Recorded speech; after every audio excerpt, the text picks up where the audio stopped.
Side खबरों के लिए सब्सक्राइब करें फ्लेम मीडिया और उसके बाद बेल आइकन को प्रेस करें ताकि सबसे पहले आपको मिले एक्सक्लूसिव खबरें।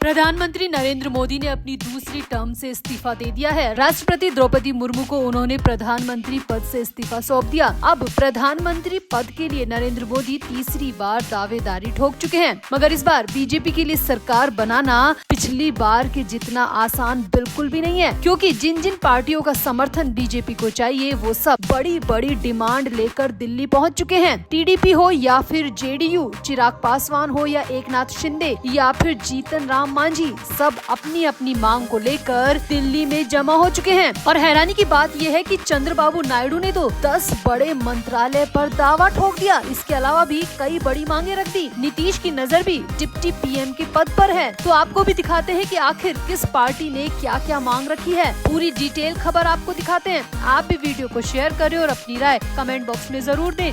तो लोकसभा चुनाव के नतीजे घोषित होने के बाद अब नई सरकार को लेकर उठापटक शुरू हो चुकी है। दिल्ली में बीजेपी के नेतृत्व वाले एनडीए की अहम बैठकें चल रही हैं, लेकिन इन सब के बीच खबर आ रही है कि एनडीए के सहयोगियों ने सरकार गठन से पहले ही बीजेपी पर दबाव बनाना शुरू कर दिया और अपनी अपनी मांगों की लिस्ट सौंप दी है। सूत्रों की माने तो सबसे ज्यादा मांगे टीडीपी लेकर सामने आई है। टीडीपी ने 10 बड़े मंत्रालयों की डिमांड रख हर किसी को चौंका दिया। तो टीडीपी ने क्या क्या मांगा है वो आपको पूरा लिस्ट वाइज बताएंगे, लेकिन इससे पहले जान लीजिए कि जेडीयू समेत और सहयोगी पार्टी क्या क्या डिमांड कर रही है। तो सूत्रों की माने तो जेडीयू यानी कि नीतीश कुमार 3 कैबिनेट मंत्रियों की मांग कर चुके हैं और इसके अलावा उन्होंने डिप्टी पीएम पद की भी बड़ी डिमांड रख दी है। इसके अलावा शिवसेना के एकनाथ शिंदे भी 1 कैबिनेट मंत्री और 2 एमओएस चाहते हैं। बात करें चिराग पासवान की, तो चिराग पासवान भी 1 कैबिनेट मंत्री के साथ 1 राज्य मंत्री की मांग रख चुके हैं। इसके अलावा जीतन राम मांझी भी मोदी सरकार में कैबिनेट मंत्री बनना चाहते हैं। ये सारी खबरें सूत्रों के जरिए आ रही हैं।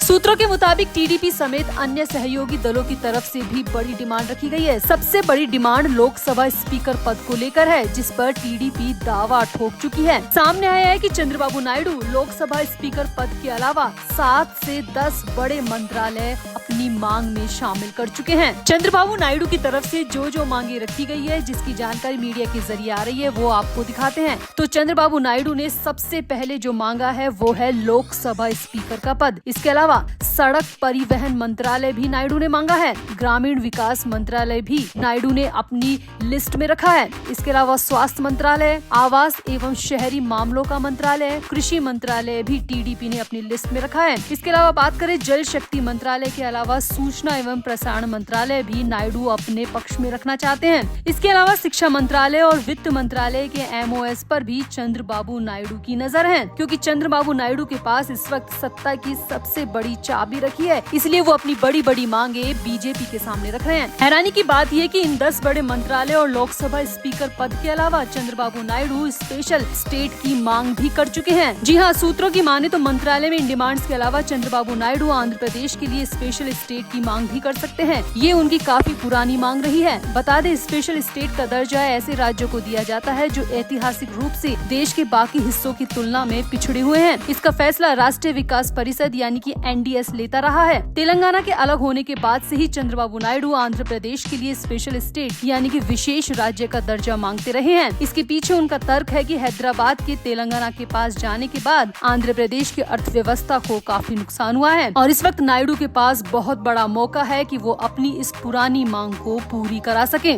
आपको बता दें कि बीजेपी के नेतृत्व वाले एनडीए ने लोकसभा में 292 सीटें हासिल की है, जबकि विपक्षी भारत ब्लॉक 234 सीटों पर आगे रहा। बीजेपी 240 पर विजयी रही, जो 272 के बहुमत के आंकड़े से कम है, जबकि कांग्रेस 99 सीट जीतने में कामयाब रही, जो 2019 की 52 सीटों की तुलना में 47 सीटें ज्यादा हैं। एनडीए का वोट शेयर भी इस बार काफी कम हुआ है।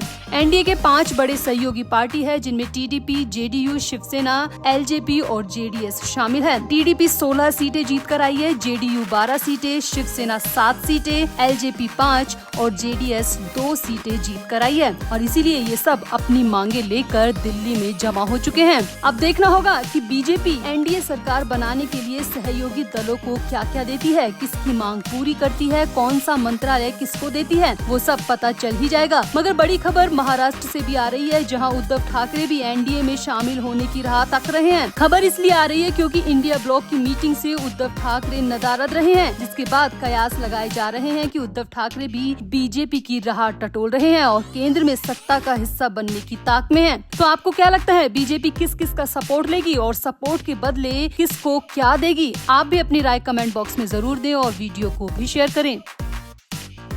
तो लोकसभा चुनाव के नतीजों ने हर किसी की दशा और दिशा को पलट कर रख दिया है। एग्जिट पोल फेल होते दिख रहे हैं तो पार्टी और नेताओं के दावे खोखले नजर आ रहे हैं। अब इसी बीच महाराष्ट्र में तो और भी बड़ा खेला होता दिख रहा है, जहां शरद पवार से बगावत करके एनसीपी को अपने साथ ले जाने वाले अजित पवार अब शरद पवार से सुलह करना चाहते हैं और इसके लिए अजित पवार अपने नेताओं के साथ शरद पवार से मिलने उनके घर सिल्वर ओक तक पहुँच गए। सूत्रों की माने तो अजित पवार के साथ 20-25 नेता और थे और करीब 8 से 10 गाड़ियों के काफिले के साथ अजित पवार शरद पवार से मिलने पहुंचे। मीडिया सूत्रों के मुताबिक अजित पवार शरद पवार से फिर से सुलह करने के लिए यहां पहुंचे हैं। यहाँ आपको बता दें, अजित पवार वर्तमान में महाराष्ट्र राज्य के डिप्टी सीएम के पद पर आसीन है और बीजेपी के महायुति गठबंधन का हिस्सा है। शरद पवार से बगावत करने के बाद अजित पवार ने बीजेपी गठबंधन का दामन थाम लिया था, जिसके बाद चुनाव आयोग ने एनसीपी पार्टी और लोगों भी अजित पवार को सुपुर्द कर दिया था। मगर अब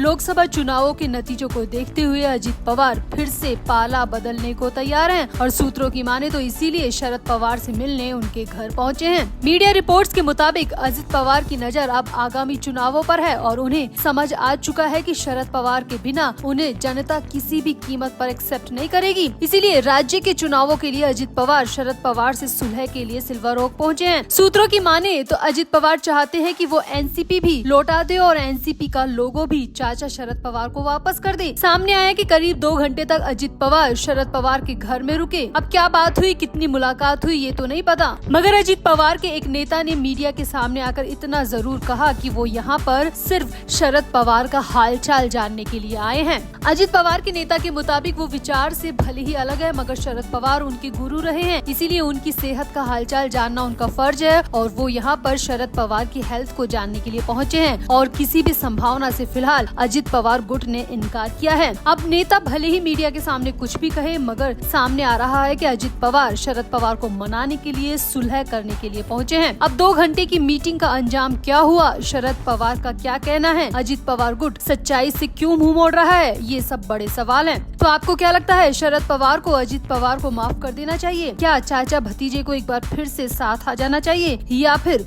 शरद पवार को अजित के धोखेबाजी को कभी माफी नहीं देनी चाहिए? आप भी अपनी राय कमेंट बॉक्स में जरूर दें और वीडियो को भी शेयर करें।